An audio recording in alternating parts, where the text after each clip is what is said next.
Ashtavakragita, Chapter 2, Verse 22.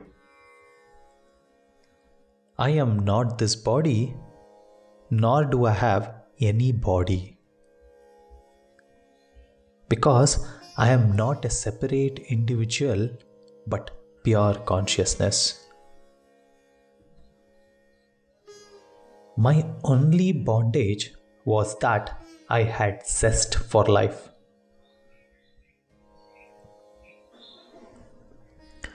I am not this body, nor do I have any body. Why is the sage saying this? Let's see. Let's say we are the body, then the body should operate according to our will and wish. But does the body operate according to what we wish?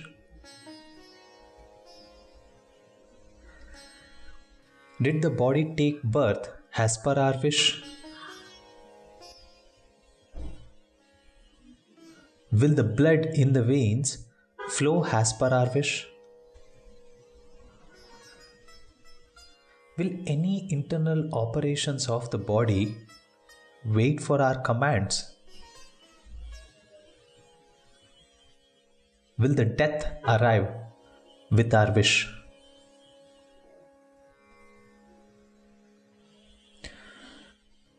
If it's not acting according to what we wish, then how can we claim that I am the body?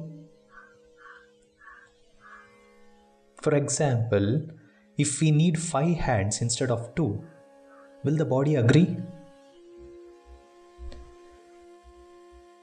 From all of this, we can understand that body has its own order. It has its own nature and it works accordingly. Is there anything in this world which works as per our wish? Inquire on this. This is what the sage is also saying. The body has its own order, and it's not worth to say that this is my body.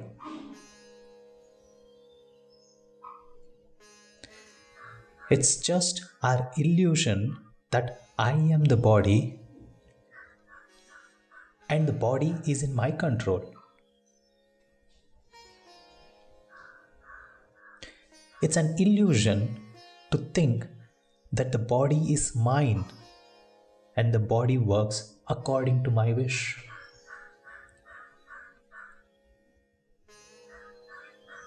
But we have this certainty that I am this body. Why do we have this certainty? Let's see what the sage is saying. We do have this illusion that I am this body because that's when we can claim that we are living.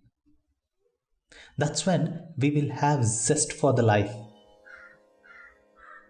Else, we will not know what to do if this identity is gone. For this, we are fine to accept this illusion and live with it. Here, the sage is helping us to look at ourselves so that we can be with the truth and have a real zest for life,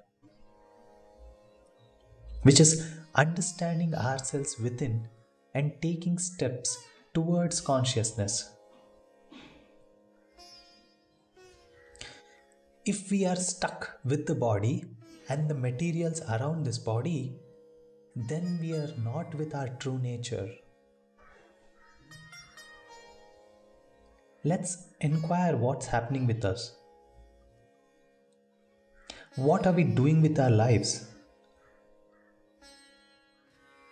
What could be the real purpose of life? Just because I can move my hands doesn't mean that I am this body.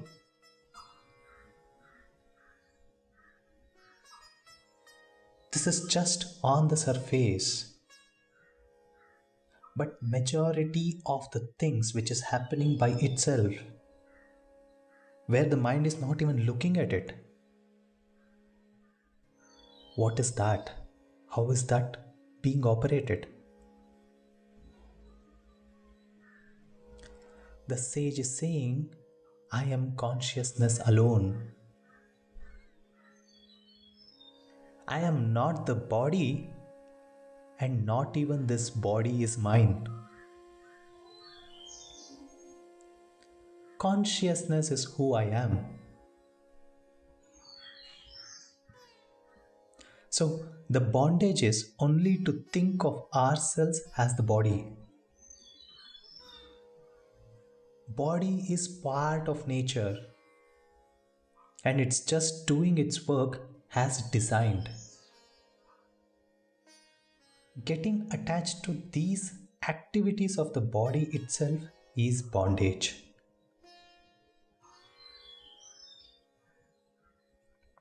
We need to observe what the sage is saying very deeply.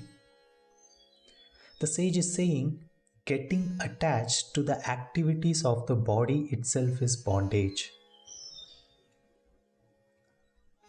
What are the activities of the body? Is it just movement of our hands, eyes, ears, etc.? No.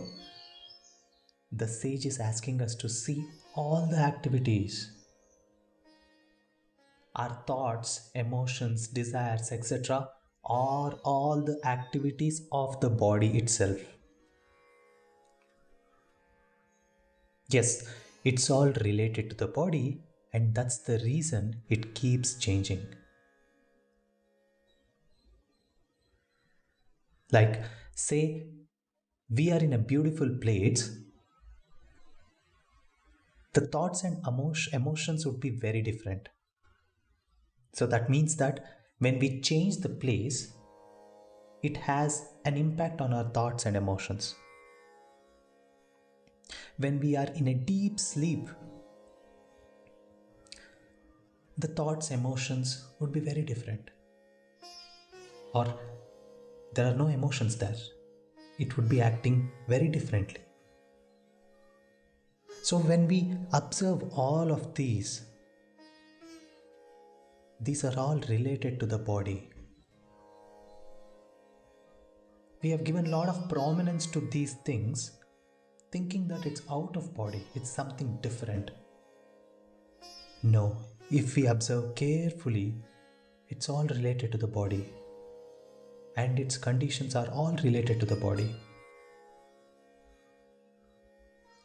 And the sage is telling us to look at these bondages. These false entities that we are attaching ourselves to. And if we go together in this and observe little deeply, why are we getting attached to all of this? Because we need to keep up our identity. If we negate all of them, then there exists only bliss.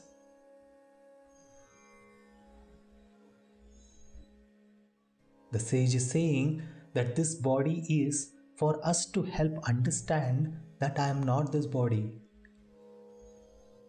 So this body can be a way for our liberation. And that's the reason the sage has insisted on the power of choice that we have. In few of the previous verses, the sage has given many examples on the choice that we make and how important is it. And that is a power that we have got. In case you would like to listen to the previous verses, I have added the playlist in the description where you can find all the verses.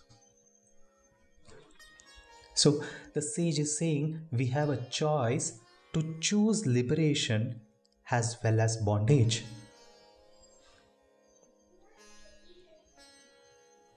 He's saying, choose very wisely, my dear ones.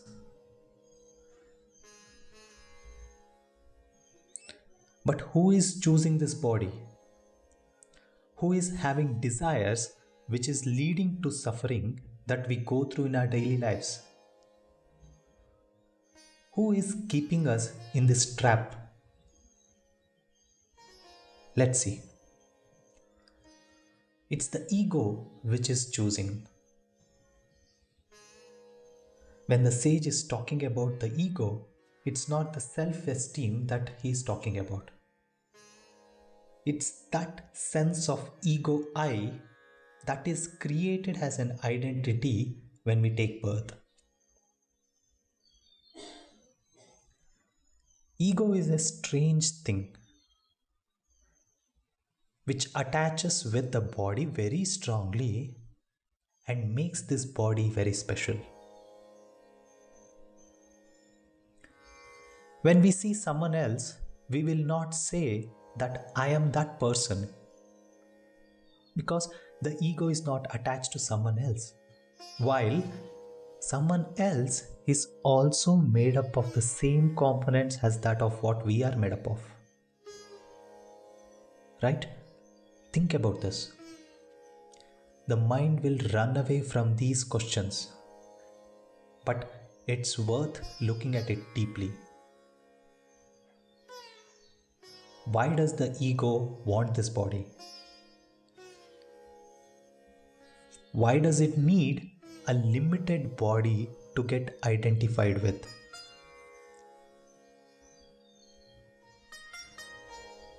Ego doesn't just get attached to the body, but it will emerge out of the body.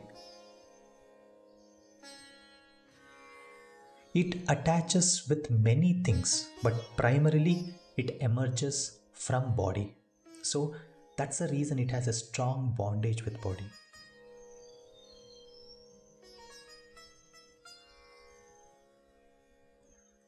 But truly, does the ego have any identity of its own? If we search for the ego, will we find it anywhere?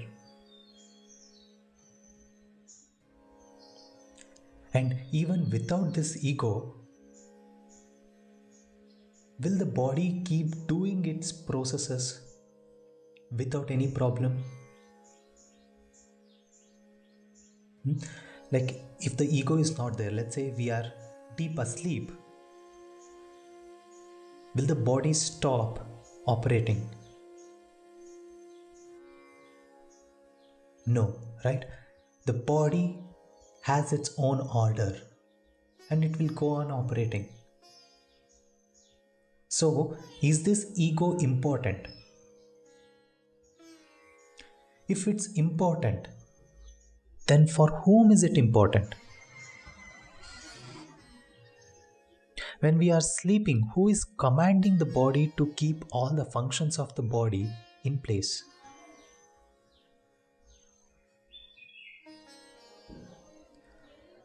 When we wake up, how do we get our thoughts, emotions, and desires back? Where would that be when we are sleeping? These are the things that we go through, that we would have observed. Let's inquire on this. Let's get closer to truth. The ego is saying this is my thoughts, my emotions, my feelings. But is this ego's thoughts? No, it's just the waves of the mind. There might be lots and lots of reasons for this to arise. But these reasons are unknown, and the sage is saying not to get caught with all of this. Mind is also just working. We can see those, but it's not the right thing to say that those are all mine. At max, we can say it's all of the body. but it's not mine.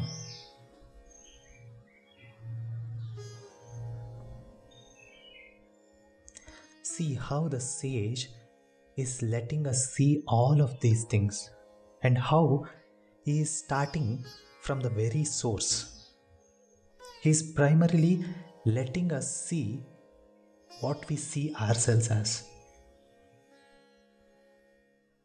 He wants us to start from where we are and see what we have accumulated.